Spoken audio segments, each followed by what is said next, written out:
యాక్చువల్గా ఈరోజు ఈ సినిమా కావాల్సి ఉంది.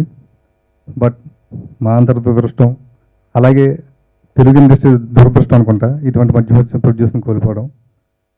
దానివల్ల మా సినిమా అనుకున్న టైం రిలీజ్ చేయలేకపోయాం.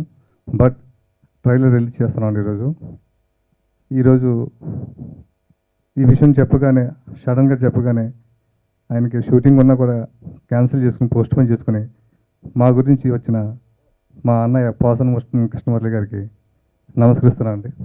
నాకు ప్రేయస్ రవే అయోధ్యరామయ్య సరసన ఈ రెడ్ హెల్ట్ ఉంటుందని నేను మనసారి అనుకుంటున్నాను. శ్రీరామ్ రెడ్డి గారు లేకపోయినా కూడా మానసికంగా మా అందరిలో ఉన్నారు. ఆయన ఆత్మ శాంతి కలని కోరుకుంటున్నాను. థ్యాంక్ యూ శ్రీరామ్ రెడ్డి గారు, నన్ను 4 భాషలు నాకు అవకాశం ఇచ్చినందుకు thank you very much. Ramesh నాకు అసిస్టెంట్గా ఉన్నప్పటి నుంచి తెలుసు. ప్రేయస్ రవి శర్మకి నేనే కథా మాటలు స్క్రీన్ ప్లే రాయటం జరిగింది. నెక్స్ట్ ఫిల్మ్ అయోధ్య రామయ్య, దానికి కథా మాటలు రాయటం జరిగింది. 2 మంచి సక్సెస్ అయినాయి. మళ్ళీ చంద్రమేష్ సినిమా తీస్తూ ఇందులో నాకు ఒక మంచి ఫన్నీ క్యారెక్టర్ నాకు ఇచ్చాడు. దానికి థ్యాంక్స్ చెప్తున్నాను.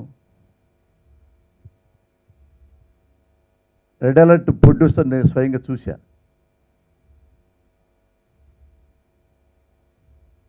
అతను బాగా డబ్బున్న వ్యక్తి, సిన్సియర్ వ్యక్తి, క్రమశిక్షణ ఉన్న వ్యక్తి, కాకపోతే లేజీ ఫెలో. లేకపోతే మిడిల్ ఏజ్లో వచ్చిన తర్వాత డబ్బున్నవాడైనా డబ్బు లేనివాడైనా ఎవ్రీ ఇయర్ డాక్టర్ చెకప్ చేయించుకుంటారు. కనీసం మాస్టర్ చెకప్ కాకపోయినా, జనరల్ చెకప్ కాకపోయినా క్లినిక్కి వెళ్ళి చెక్ చేయించుకుంటారు. ఆయన బాగా డబ్బున్న వ్యక్తి, చాలా బిజీ వ్యక్తి, ఎప్పుడు టెన్షన్లో ఉంటాడు. అలాంటి వ్యక్తి డాక్టర్ దగ్గరికి వెళ్లకుండా మామూలు గుండె నొప్పి వస్తే గ్యాస్ అనుకొని ఇంట్లో పడుకొని చనిపోయాడంటే ఇంతకంటే దురదృష్టం ఏ మనిషికి రాకూడదు. చాలామంది చనిపోతున్నారు, ఈ యాగం చేస్తే చచ్చిపోరు అనుకొని చేసి ఉంటారు. చేసిన నెలలో 3 చచ్చిపోయారు. రామిరెడ్డి గారు, మ్యూజిక్ డైరెక్టర్ శ్రీ, మన డిటిఎస్ మధుసూదన్ రెడ్డి.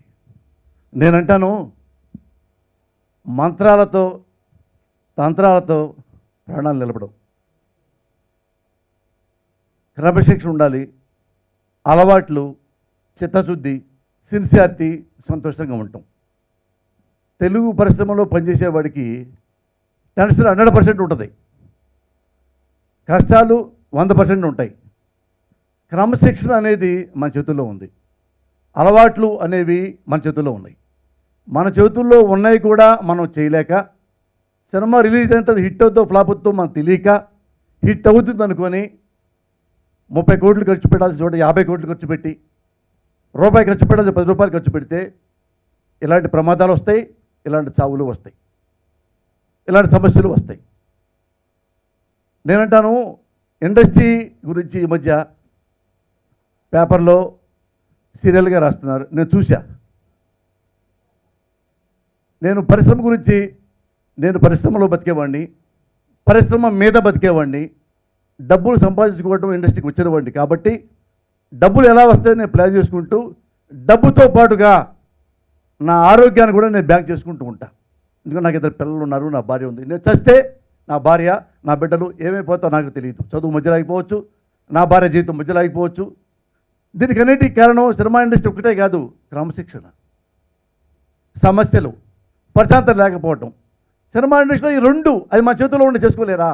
తాగటం అంటే 24 అవర్సా, తినటం అంటే 24 అవర్సా, ఎక్కువ తిన్నా అనారోగ్యమే, సిస్టమేటిక్గా ఉండరా? ఇవి కాకుండా సమస్యలు ఉన్నాయి. ఈ సమస్యలు కావాలంటే, ఈ సమస్యలు చచ్చిపోవాలంటే పరిశ్రమ పెద్దల చేతుల్లోనే ఉంది. ఇండస్ట్రీ చచ్చిపోకుండా ఉండాలంటే, చాలామంది చచ్చిపోకుండా ఉండాలంటే అది సినీ పరిశ్రమ పెద్దల చేతుల్లోనే ఉంది.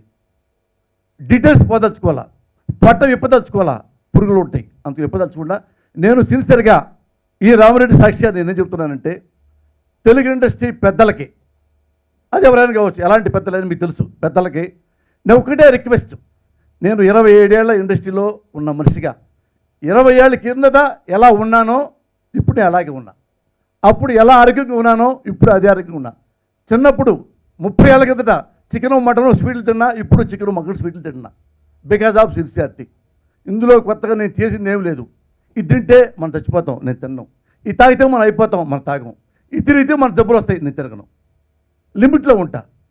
ఇవన్నీ పక్కన పెడితే ఇండస్ట్రీ పెద్ద నేనే కోరుకున్నానంటే, మనం బాగున్నాం, పక్కవాడు కూడా బాగుండాలని కోరుకోండి, ఇండస్ట్రీ బాగుంటుంది. Thank you. రామరెడ్డి గారు మాట్లాడిన ఫంక్షన్లో, బట్ ఈరోజు ఈ ఫంక్షన్లో ఆయన లేరు. చాలా మంచి మనిషి. అంటే ఇందాక చెప్పారు కదా, ఆయన మాట్లాడుతూ డబ్బుల గురించి ఆలోచించవద్దు, మీరు క్వాలిటీ గురించి ఆలోచించండి అని. అడగగానే సాయంత్రం రేపటికల్లా వచ్చేస్తండి మీ అకౌంట్లోకి డబ్బులు అని చెప్పేసి మధ్యాహ్నం కల్లా డబ్బులు వచ్చేసేవి. సో అట్లా క్వాలిటీ సినిమా తీయాలని చెప్పేసి డబ్బుల గురించి ఆలోచించకుండా తీసిన సినిమా ఇది 4 భాషల్లో. అలాగే నాకు ఇంత మంచి అవకాశం ఇచ్చిన శ్రీరామరెడ్డి గారికి, చంద్రమహేష్ గారికి కృతజ్ఞతలు తెలియజేస్తూ, ఈరోజు టీజర్ చూశారు మీరు. పోసాని గారికి యాక్చువల్గా ఒక అద్భుతం అంటే రీ రికార్డింగ్ చేశాను నేను. అంటే వేరే సినిమాలో లేనిది, అంటే ఇక్కడ ఈ టీజర్లో లేదు కానీ సినిమాలో చూస్తే మీకు తెలుస్తుంది. అవకాశం ఇచ్చిన చంద్రమహేష్ గారికి మరొకసారి కృతజ్ఞతలు తెలియజేస్తూ థ్యాంక్ యూ సో మచ్. గారికి ఎలా థ్యాంక్స్ చెప్పాలో నాకు తెలియట్లేదు. ఎందుకంటే ఒక క్యారెక్టర్ పోసాని గారితో వర్క్ చేయడం చాలా హ్యాపీగా ఉంది. కామెడీ రోల్లో యాక్ట్ చేశాము. అండ్ నాకు తమిళ్, మలయాళం అస్సలు రాదు. డైరెక్టర్ గారు లేదు నువ్వు చేయగలుగుతావని నాకు మోరల్ సపోర్ట్ ఇచ్చి డైలాగ్స్ అన్నీ ఇంగ్లీష్లో రాసి, వర్క్ చేసేటప్పుడు చాలా స్ట్రగుల్ అయ్యాము. ఈవెన్ సార్కి కూడా లాంగ్వేజెస్ రాకపోయినా సరే చాలా కష్టపడి మూవీ 4 లాంగ్వేజెస్లో చేయడం జరిగింది. అండ్ ప్రొడ్యూసర్ గారి గురించి చెప్పాలి అంటే, ఆయన ప్రతిరోజు సెట్కి వచ్చేవాళ్ళు. మేడం సార్ ఇద్దరు కలిసి వచ్చేవాళ్ళు. బట్ ఆయన ఈరోజు లేరు అనడం చెప్పడానికి బాధంగా ఉంది. అండ్ మోర్ ఓవర్ పోసాని సార్కి చాలా చాలా థ్యాంక్స్. నేను ఎక్కువ క్యారెక్టర్స్ చేయలేదు, బట్ ఆయన నాతో ఉండి ఎక్స్ప్లెయిన్ చేసి ఇలా బాగుండదు అలా బాగుంటుందని లైక్ ఫ్రెండ్ లాగా నాకు గైడ్ చేసి నన్ను చాలా ఎంకరేజ్ చేశారు. మా నాన్నగారు ఇప్పుడు లేరంటే అసలు నేను ఎప్పటికీ నమ్మలేను. ఎందుకంటే ఆయన చాలా సిస్టమేటిక్గా ఉండేవారు, చాలా డిసిప్లిన్డ్గా, ఫిట్నెస్ కూడా బాగా మెయింటైన్ చేసేవారు. ఫుడ్ హ్యాబిట్స్ కూడా చాలా బాగుండేది. బయట ఫుడ్ కూడా అస్సలు తినకపోయేది. యాక్చువల్గా ఇవాళ సినిమా రిలీజ్ అనుకున్నాం మేము, కానీ ఇది అవ్వడం వల్ల పోస్ట్పోన్ అయింది. ఇప్పుడు ట్రైలర్ లాంచ్ చేసాము. తొందరలోనే మేము ఆడియో లాంచ్, ఇంకా సినిమా కూడా లాంచ్ అనుకుంటున్నాం. 4 భాషల్లో ఫస్ట్ టైం, కొత్త ప్రొడ్యూసర్, కొత్త హీరో. సో మీ అందరి ఆశీస్సులు కావాలి మాకు. ఆయన ఆత్మ శాంతి కలగాలని కోరుకుంటున్నాను. ఆయనకి ఇచ్చే పెద్ద గిఫ్టే మా సినిమా సక్సెస్ అండి. డెఫినెట్గా వచ్చి తీరుతుంది మాకు.